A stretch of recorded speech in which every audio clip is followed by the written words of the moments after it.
Hello everyone.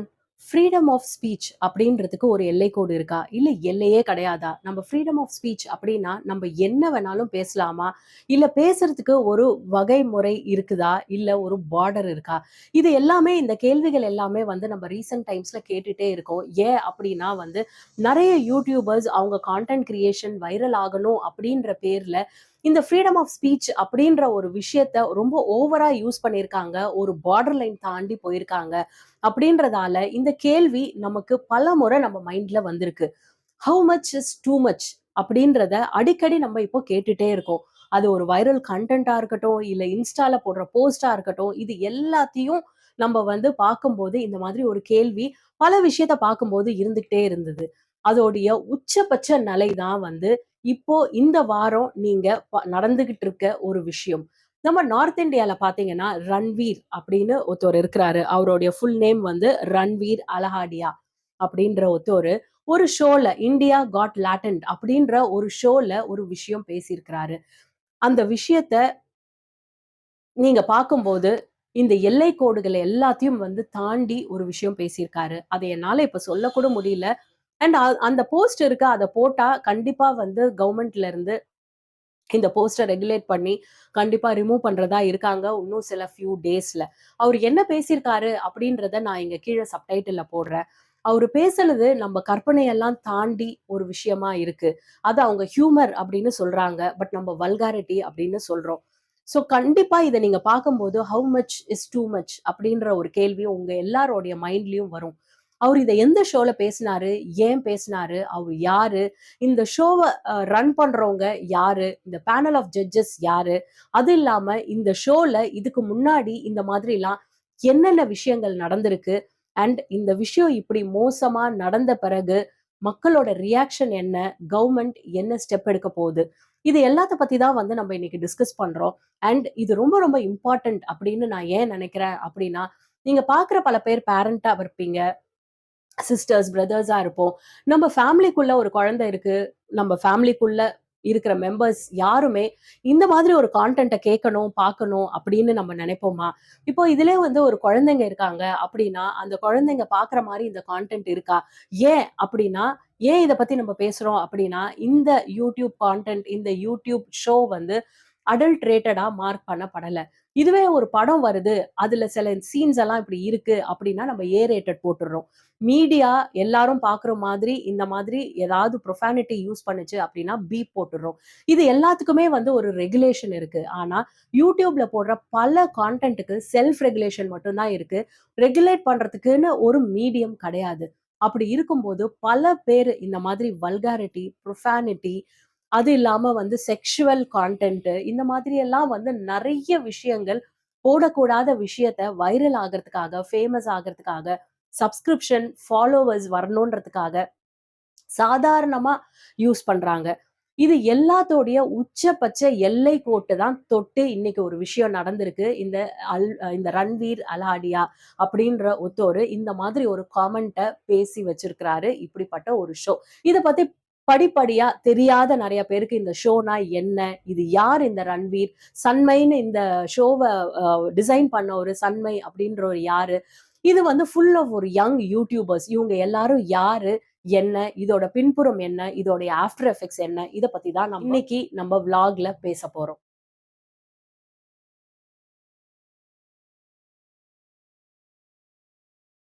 Okay. முதல்ல நம்ம இந்த ஷோவ பத்தி வந்து ஒரு கிளிம்ப்ஸ் வந்து நம்ம பார்த்துடலாம். இது வந்து இந்தியா காட் லேட்டன்ட் அப்படின்ற ஒரு ஷோ. லேட்டன்ட் அப்படின்னா வந்து ஒரு ஒரு ஹிடன் டேலண்ட் அப்படின்னு எடுத்துக்கலாம். ஒரு ஹிடனான ஒரு விஷயம் அப்படின்றது தான் லேட்டன்ட். இந்தியா காட் டேலண்ட் அப்படின்ற ஒரு பிரபலமான ஷோ எல்லாருக்குமே தெரியும். அது போலவே வந்து இந்தியா காட் லேட்டன்ட் அப்படின்றதும் வந்து ஒரு டேலண்ட் ஷோ. இதுல வந்து பல பேர் இந்தியா ஃபுல்லா பல பேர் அவங்களுடைய டேலண்ட்ட வந்து அவங்க காமிக்கலாம். அது எதுவா வேணாலும் இருக்கலாம். பாடுறதா இருக்கலாம், ஆடுறதா இருக்கலாம், ஒரு இன்ஸ்ட்ருமெண்ட் வாசிக்கிறதா இருக்கலாம், பெல்லி டான்சிங்கா இருக்கலாம். என்னவா வேணா இருக்கலாம். அவங்களோட டேலண்ட்ட வந்து அவங்க எக்ஸிபிட் பண்ணுவாங்க. ஒரு பேனல் ஆஃப் ஜூரி மெம்பர்ஸ் இருப்பாங்க. அந்த பேனல் ஆஃப் ஜூரி மெம்பர்ஸ் இந்த டேலண்ட்ட இவாலுவேட் பண்ணுவாங்க. ஆனா இதோட வின்னர் அனௌன்ஸ் பண்றதுக்கு ஒரு பர்டிகுலர் ஃபார்மேட் இருக்கு. மத்த டேலண்ட் ஷோ மாதிரி கிடையாது.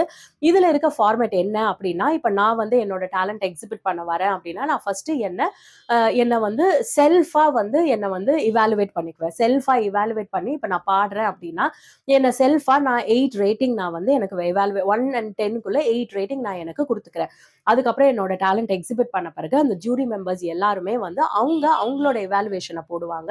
இவாலுவேஷனை போட்ட பிறகு அந்த ஆவரேஜ் ஆஃப் தி இவாலுவேஷன் வந்து 8ஆ இருந்துச்சு அப்படின்னா, அதாவது அந்த பேனல் ஜூரி மெம்பர்ஸோடைய ரேட்டிங்கும் செல்ஃப் ரேட்டிங்கும் ஒன்னா ஈக்குவலா இருந்துச்சு அப்படின்னா அவங்க தான் வந்து வின்னர். இதுதான் வந்து இந்த டிவியோடைய இந்த ஷோவோடைய ஃபார்மேட். இது வந்து மீடியாலயோ டிவிலயோ வேற எதுலயுமே டெலிகாஸ்ட் ஆகல. இது முழுக்க முழுக்க யூடியூப்ல டெலிகாஸ்ட் ஆகுற ஒரு ஷோ. பயங்கர வைரலா இருக்கு. கிட்டத்தட்ட 5 கோடி மக்கள் வந்து இத பாக்குறாங்க. பல மீடியா ஹவுசஸே வந்து இவ்ளோ பெரிய வியூவர்ஸ் வந்து வச்சிருந்தது கிடையாது. ஸோ அந்த அளவுக்கு வியூவர்ஷிப் வச்சிருக்கிற ஒரு ஷோ. இந்த ஷோவ வந்து போன வருஷம் தான் ஆரம்பிச்சிருக்காங்க. 2024ல ஆரம்பிச்சிருக்காங்க. கிட்டத்தட்ட வந்து ஒரு 20 எபிசோட் கிட்ட வந்து அவங்க பண்ணியிருக்காங்க. இந்த ஷோல சில பாகங்கள் மட்டும் வந்து சப்ஸ்கிரிப்ஷன் முறையில இருக்கு. ஏன்னா இந்த ஷோவுடைய முறையே பார்த்தீங்கன்னா, ஒண்ணு வந்து நான் சொன்னேன் இல்லையா? அந்த rating, self rating, jury rating இது குடுக்கணும். இன்னொன்னு வந்து இந்த ஷோவுடைய முறை. இது வந்து எப்படி இருந்திருக்கு அப்படின்னா, நான் வந்து என்னோட டேலண்ட் எக்ஸிபிட் பண்றேன்னா, இந்த ஜூரி மெம்பர்ஸ் கேள்வி மட்டும் கேட்கறது கிடையாது. ரோஸ்ட் பண்ணுவாங்க. ரோஸ்ட்ன்றதுக்கு ஒரு நிகரான தமிழ் சொல் என்னன்னு எனக்கு தெரியல. பட் ரோஸ்ட் அப்படின்னா அவங்கள நக்கல், நையாண்டி பண்ணுவாங்க. கேட்கக்கூடாத கேள்வி எல்லாம் கேட்பாங்க. செக்ஷுவல் கொஸ்டின்ஸ் எல்லாம் கூட கேட்டிருக்காங்க ஏற்கனவே. அந்த மாதிரி அதுல வந்து இன்னொரு பொண்ணு இருக்காங்க. அபூர்வா அப்படின்னு ஒரு பொண்ணு இருக்காங்க. அவங்க வந்து பல செக்ஷுவல் கேள்விகள்லாம் வந்து கேட்டிருக்காங்க. அந்த மாரி என்ன வேணா கேட்டு உங்கள ரோஸ்ட் பண்ணுவாங்க. அந்த ரோஸ்ட் பண்றது எல்லாத்தையும் தாங்கிக்கணும். அந்த ரோஸ்ட் பண்றத கேட்டு சிரிக்கிறதுக்கு ஒரு கூட்டம் இருக்கும். ஏன்னா, அந்த ஒரு ஹால் அவங்க கண்டக்ட் பண்றாங்க இல்லையா? அந்த ஷோவ அந்த ஹால்ல கொஞ்சம் ஆடியன்ஸும் வந்து இருப்பாங்க. இத அப்படியே கேப்சர் பண்ணி YouTubeல அவங்க டெலிகாஸ்ட் பண்றாங்க. இந்த மாரி ப்ரொஃபானிட்டி இருக்கும். செக்சுவல் காமெண்ட்ஸ் இருக்கும். நம்ம காதுலே கேட்க முடியாத நெறைய விஷயங்கள்லாம் வந்து ரொம்ப காமனா பேசுவாங்க. இந்த மாதிரிலாம் பேசி, இத கைத்தட்டி கேட்கறதுக்கு ஒரு கும்பல் இருக்கும். இது மாதிரிலாம் பேசி, ஒரு குறிப்பிட்ட விஷயத்த வந்து அவங்க YouTubeலயே போட்டுர்றாங்க. பிளஸ் சில விஷயத்த அவங்க சப்ஸ்கிரிப்ஷன் வச்சிருக்காங்க. ஏன்னா, இது டோட்டலாவே ஏஐ கான்டென்ட் மாரி தான் இருக்கு. ஆனா, அவங்க சிலதெல்லாம் வந்து ரொம்ப மோசமா இருக்குன்னு நெனைக்கிறத மட்டும் சப்ஸ்கிரிப்ஷன் மாடல்ல வச்சுக்கிறாங்க. அண்ட் சும்மா இல்லங்க. இத சப்ஸ்கிரைப் பண்ணி லட்சக்கணக்கான மக்களும் பார்க்குறாங்க. அதுதான் அதோடைய ஐரணி. அதனால தான் வந்து அவங்க எந்த அளவுக்கு அவங்க வந்து இன்சேனா போக முடியுமோ, எந்த அளவுக்கு வந்து அவங்க வல்காரிட்டியோட போக முடியுமோ, அந்த அளவுக்கு ஒரு வல்காரிட்டியோட அவங்க வந்து நெறைய விஷயங்கள் பேசுறாங்க. அந்த மாரி பேசுற விஷயத்த வந்து அவங்க சப்ஸ்கிரிப்ஷன்ல போடுறாங்க. அத வந்து காசு கட்டி பார்க்குறவங்களும் வந்து பார்த்து சிரிக்கிறவங்களும் வந்து நெறைய பேர் இருக்க தான் செய்றாங்க. ஸோ இந்த இந்த மாதிரியான ஒரு ஷோ தான் வந்து இது. ஸோ இது வந்து ரோஸ்ட் அப்படின்ற ஒரு ஃபார்மேட் தான் வந்து இந்த ஷோவோட ஃபார்மேட்டாவே இருக்கு. அதனால இந்த ரோஸ்டிங்காக அவங்க வந்து ரொம்ப வல்கர் கமெண்ட்ஸு, வல்கரா பேசுறது, இந்த மாதிரி நெறைய விஷயங்கள் பண்ணியிருக்காங்க. ஒரு குறிப்பிட்ட விஷயங்கள் சிலதெல்லாம் இதுக்கு முன்னாடி எதெல்லாம் வந்து கான்ட்ரோவர்ஷியலா ஆயிருக்கு அப்படின்னு பார்த்தீங்கன்னா, கேரளாவ பத்தி கமெண்ட் அடிச்சு ஒரு விஷயம் பேசியிருக்காங்க.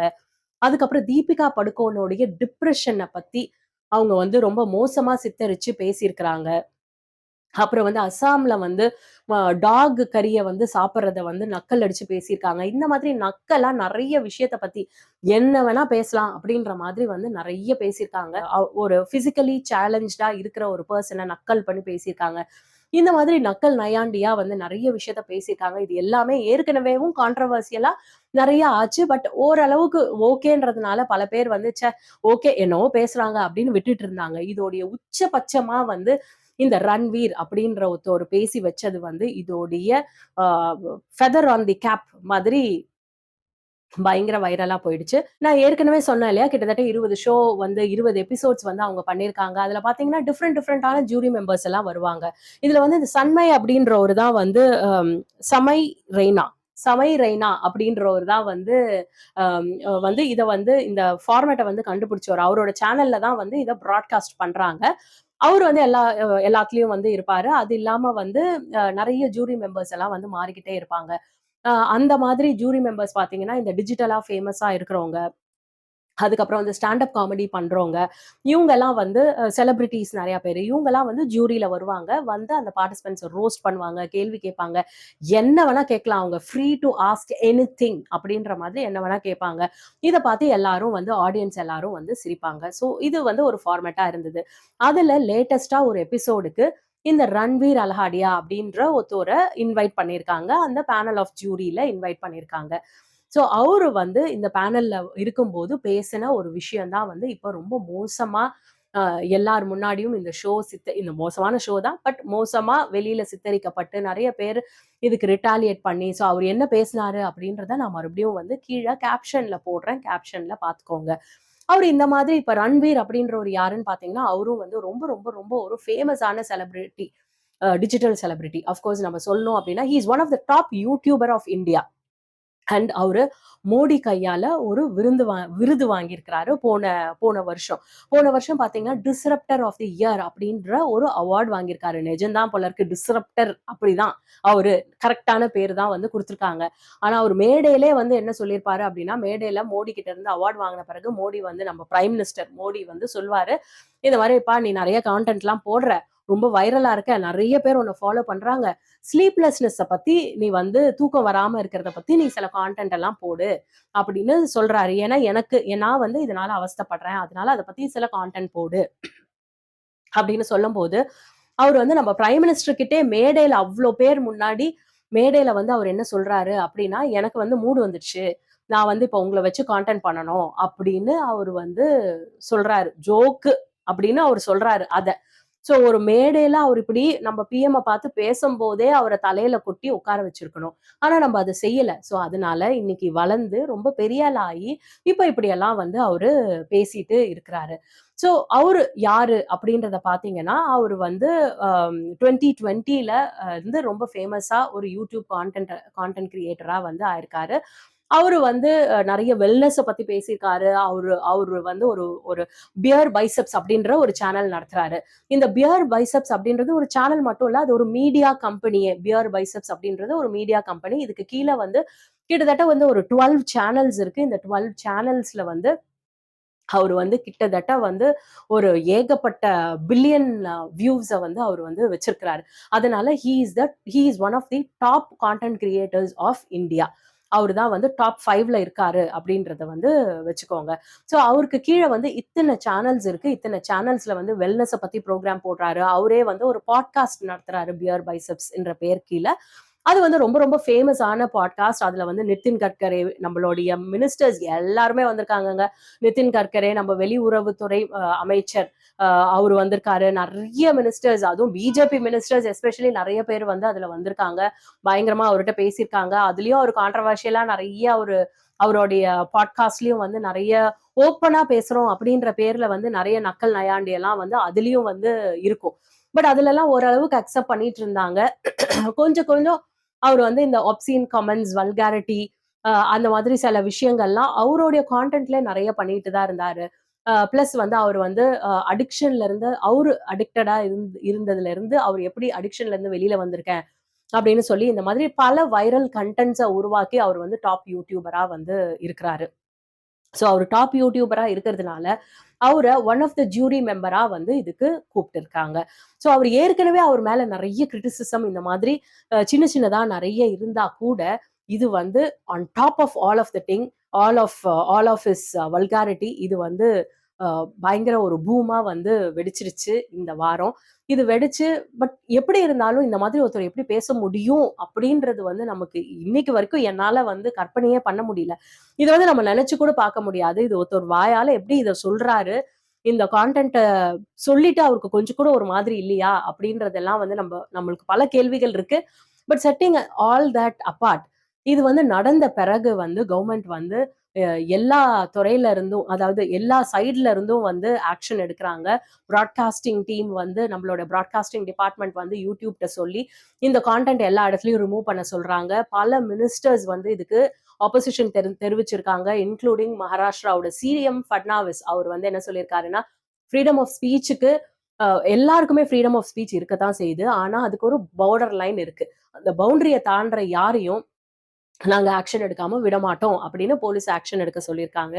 அஸ்ஸாமுடைய சிஎம் வந்து அவர் மேல வந்து ஒரு எஃப்ஐஆர் கம்ப்ளைண்ட்டை லான்ச் பண்ணியிருக்காங்க. பல பேர் எஃப்ஐஆர் கம்ப்ளைண்ட் போட்டிருக்காங்க. ஸோ பயங்கர ஒரு சீரியஸ் ப்ராப்ளமா வந்து இது தோன்றி இருக்கு. இது தோன்றது மட்டும் இல்லாம பல யூடியூபர்ஸ்க்கு ஐ திங்க் ஃபியூச்சர்லயும் இது பிரச்சனைய குடுக்க போகுது. கான்டென்ட் கிரியேட்டர்ஸ்னாலே இப்படிதான் இருப்பாங்க. வைரலா போகணுன்றதுக்காக என்ன வேணா அவங்க போடுவாங்க. அப்படின்ற மாதிரி வந்து இந்த மாதிரி ஒரு மிகப்பெரிய சர்ச்சை வந்து நேத்தி நடந்துட்டு இருக்கு. ஸோ இதெல்லாம் நடந்த பிறகு ஒரு 2 நாள் கழிச்சு அவரு தாமதமா வந்து அவர் வந்து ஒரு மன்னிப்பு கேட்கிறாரு. எக்ஸ் தளத்துல கேட்கிறாரு. ஒரு வீடியோ வெளியிடுறாரு. அதாவது ஹியூமர் வந்து என்னோட ஃபார்ட்டே இல்ல. ஸோ நான் வந்து தப்பா பேசிட்டேன் அப்படின்னு நான் நினைக்கிறேன். என்னோட பேரண்ட்ஸ் எல்லாம் வந்து யாருடைய பேரண்ட்ஸையும் நான் வந்து புண்படுத்தணும் அப்படின்றது என்னுடைய எண்ணம் கிடையாது. So I hope you will forgive me அப்படின்னு அவர் சொல்றாரு. அவரோட சாரிலே வந்து ஒரு ஒரு கன்விக்ஷனே இல்ல. அவரு நிஜமாலுமே மனசு வருத்தப்படுறாரு அப்படின்றதே என்னால அஃப்கோர்ஸ் உணர முடியல. அவர் என்ன சொல்றாருன்னா, "ஹியூமர் இஸ் நாட் மை ஃபோர்ட்டே." ஏன்னா வந்து இது வந்து ஒரு ஹியூமர் ஷோ மாதிரி தான். இது வந்து பேசிக்கலா ஒரு ரோஸ்டிங் ஷோ. ஸோ நான் வந்து ஒரு ஹியூமர் பெர்சன் இல்ல. அதனால நான் இப்படி பேசிட்டேன் அப்படின்றது, இத வந்து எப்படி அவர் ஹியூமரோட ஒரு வல்காரிட்டிய எப்படி ஹியூமரோட அவர் கனெக்ட் பண்ணாரு அப்படின்றது எனக்கு இப்போ வரைக்குமே வந்து புரியாத ஒரு புதிரா தான் இருக்கு. ஸோ இவரு மட்டும் தான் இப்படி பேசியிருக்கிறாரா அப்படின்னு நீங்க பார்த்தீங்கன்னா, இந்த ஷோ வந்து இவரு வந்து ஒரு ஜட்ஜு தான். இந்த ஷோவ உருவாக்குனது வந்து சமை ரெய்னா அப்படின்னு ஒருத்தவரு. இவரும் ஒரு யங் யூடியூபர். சின்ன வயசுலயே வந்து அவரு வந்து படிச்சது வந்து பிரிண்ட் டெக்னாலஜி படிச்சாரு. அதுக்கப்புறம் அதுல வேலை செய்ய அவருக்கு வந்து உடன்பாடு இல்ல. அதுக்கப்புறம் ஒரு ஸ்டாண்ட் அப் காமெடியனா ஆகுறாரு. 2017ல நெறைய ஸ்டாண்ட் அப் ஷோ பண்றாரு. அதுக்கப்புறம் பூனேல இருந்து மும்பை வராரு. மும்பை வந்த பிறகு இந்த காமிஸ்தான் அப்படின்னு ஒரு ஸ்டாண்ட் அப் ஷோ ஒண்ணு நடந்துச்சு. அந்த ஷோல பார்ட்டிசிபேட் பண்றாரு. வின் பண்றாரு. நெறைய ஸ்டாண்ட் அப் ஷோ எல்லாம் பண்ணிக்கிட்டே இருக்கிறாரு. ஸ்டாண்ட் அப் ஷோலயும் இந்த மாதிரி வந்து அப்சீன், வல்கர், செக்சுவல் ரொம்ப மோசமா காதாலே கேட்க முடியாத நெறைய கான்டென்ட் எல்லாம் பேசியிருக்கிறாங்க. But that's fine. ஏன்னா அவங்க போய் ஒரு கிளப்ல தான் வந்து பெர்ஃபார்ம் பண்றாங்க. அவங்க வந்து காமிஸ்தான் அப்படின்ற ஒரு மீடியம்ல பெர்ஃபார்ம் பண்ணும்போது, அது எதுக்கெல்லாம் ஏ ரேட்டிங் போடணுமோ அதுக்கு ஏ ரேட்டிங் போடுறாங்க. என்ன மீடியா ரெகுலேஷன்ஸ் இருக்கோ அந்த மீடியா ரெகுலேஷன்ஸ பண்ணி அத வெளியில விடுறாங்க. So that's fine. நீங்க வந்து ஒரு ஒரு ஸ்டாண்ட் அப் காமெடியன் அப்படின்னா, நீங்க பல கிளப்ல போயிட்டு நீங்க பேசுறீங்க. அந்த மாரி ஒரு சூழலுக்கு அப்படிப்பட்ட ஒரு ஆடியன்ஸ் நாங்க இத தான் கேட்க போறோம் அப்படின்னு கேட் கே கே தெரிஞ்சு வர ஒரு ஆடியன்ஸ்க்கு தட்ஸ் ஃபைன். அப்படின்னு தான் நம்ம சொல்றோம். யாருமே எதுவுமே பேசக்கூடாதுன்னு நம்ம சொல்லல. பட் இப்ப அவரு பண்றது வந்து பியாண்ட் ஆல் தீஸ் திங்ஸ். ஏன்னா, நான் சொன்னேன் இல்லையா? காமிஸ்தான் அப்படின்னு ஒரு ஷோ அ ஜெயிச்ச பிறகு அவர் வந்து பல ஸ்டாண்ட் அப் காமெடி பல கிளப்ல பண்ணிட்டு இருக்காரு. அதுக்கப்புறம் 2020ல லாக்டவுன் வருது. லாக்டவுன் வந்த பிறகு அவருக்கு எந்த ஷோவுமே இல்ல. அவர் ஷோஸ் எல்லாம் கேன்சல் ஆகுது. ஸோ நம்ம வேற ஏதாவது பொழப்புக்கு பண்ணணும் அப்படின்னு சொல்லி ஒரு யூடியூப் சேனல் ஆரம்பிக்கிறாரு. யூடியூப் சேனல்ல அவர் ஃபர்ஸ்ட் பண்ணது வந்து ஒரு செஸ் விளையாடுற மாதிரி ஒரு ஷோ. அந்த ஷோ நான் இதுவரைக்கும் பார்த்ததே கிடையாது. பட் செஸ் விளையாடுற மாதிரி ஒரு ஷோ தான் வந்து செஸ் வந்து லைவா விளையாடுவாங்க. அந்த மாதிரி ஒரு ஷோ தான் வந்து அவர் பண்றாரு. அது மிகப்பெரிய சூப்பர் டூப்பர் ஹிட் ஆகுது. ஏகப்பட்ட மில்லியன் வியூஸ் வருது. அதுலருந்து அவர் வந்து ஒரு ரெவென்யூ மாடலையும் வந்து செட் பண்ணிடுறாரு. இந்த மாரி புதுசு புதுசா நம்ம நெறைய விஷயம் நம்ம பண்ணணும் அப்படின்னு இந்த சமை வந்து சமை ரெய்னா வந்து நினைக்கும்போது, இந்த மாதிரி ஒரு ஷோவ பண்ணலாம் அப்படின்னு நினைக்கிறாரு. இது வந்து டெக்சாஸ்ல கில் டோனி அப்படின்னு ஒருத்தரு இந்த மாதிரி ஒரு ஷோ பண்றாரு ஆல்ரெடி. இந்த மாதிரி ஒரு ஷோ ஃபார்மேட்ட காப்பி அடிச்சு நம்ப ஊருக்கு பண்ணலாம் அப்படின்னு சொல்லி இந்தியா காட் லேட்டன்ட் அப்படின்னு ஒரு ஷோவ பண்றாரு. இந்த ஷோ வந்து ஏற்கனவே நான் வந்து இத சொல்லியிருக்கேன். இது என்ன? எப்படி? இந்த ஷோவோட ஃபார்மேட் இத பத்திலாம் சொல்லியிருக்கேன். இந்த ஷோ வந்து YouTubeல டெலிகாஸ்ட் பண்றாரு. அதாவது அவரு ஏற்கனவே ஸ்டாண்ட் அப் காமெடியனா இருந்தபோது கிளப்ல அதுக்கான ஆடியன்ஸ், அடல்ட் ரேட்டிங் எங்கெல்லாம் இருக்கோ அதுக்கான ரேட்டிங் அந்த மீடியம்ல அது போயிட்டுருக்கு. பட் இந்த மாதிரி ஒரு ரோஸ்டிங் ஷோ இதுலயும் சில ப்ரொஃபானிட்டி, வல்காரிட்டி, செக்சுவாலிட்டி இதெல்லாம் இருக்கும் பட்சத்துல அவரோட யூடியூப் சேனல்ல தான் வந்து இந்த ஷோவ அவரு டெலிகாஸ்ட் பண்றாரு. ஸோ யூடியூப்ல எந்த கான்டென்ட் போடும்போதும் நம்ம வந்து நாட் மென்ட் ஃபார் சில்ட்ரன் அப்படின்னு ஒரு விஷயத்த மார்க் பண்ண முடியும். அப்படின்னு நம்ம மார்க் பண்ண முடியும். ஆனா, அவரு வந்து யூடியூப்ல அந்த மாரி மார்க் பண்ணாம, எல்லாரும் யூஸ் பண்ற மாதிரி ஆன கன்டென்ட் அப்படின்னு சொல்லி போடுறோம். ஏன்னா யூடியூப் வந்து மெயினா செல்ஃப் ரெகுலேஷன்ஸ்ல தான் வந்து நெறைய இருக்கு. அந்த செல்ஃப் ரெகுலேஷனும் ஒரு கட்டத்துல தாண்டும்போது தான், யூடியூப் வந்து சில கான்டென்ட்ட வந்து புல் டவுன் பண்ணும். பட் பிரிடாமினன்ட்டா ஒரு 80% செல்ஃப் ரெகுலேஷன்ஸ் தான் இருக்கு. நான் வந்து இந்த மாரி கான்டென்ட் போடுறேன். என்னோட கான்டென்ட் வந்து சில்ட்ரன் பார்க்கறதுக்கு உகந்தது இல்ல அப்படின்னு நான் போய் என்னோட கான்டென்ட்ட செர்டிஃபை பண்ணணும். ஆனா, அந்த மாதிரி ஒரு விஷயத்த அவரோட சேனல்ல அவரு பண்ணவே இல்ல. பட் அவருடைய கான்டென்ட்க்குள்ள எல்லா குழந்தைங்களுக்கு ஏத்த மாதிரி எந்த விஷயமும் இல்ல. அதவும் அவரு பண்ண மறுத்துட்டாரு. ஸோ இவ்ளோ ஃபேமஸா வளர்ந்த ஒருத்தரு ஜஸ்ட் ஒரு வியூவ்க்காக, ஒரு பணத்துக்காக இந்த மாதிரி சில மிஸ்ஸஸ் எல்லாம் வந்து பண்ண முடியுமா? அப்படின்ற ஒரு விஷயம் வந்து இருக்குது. ம்.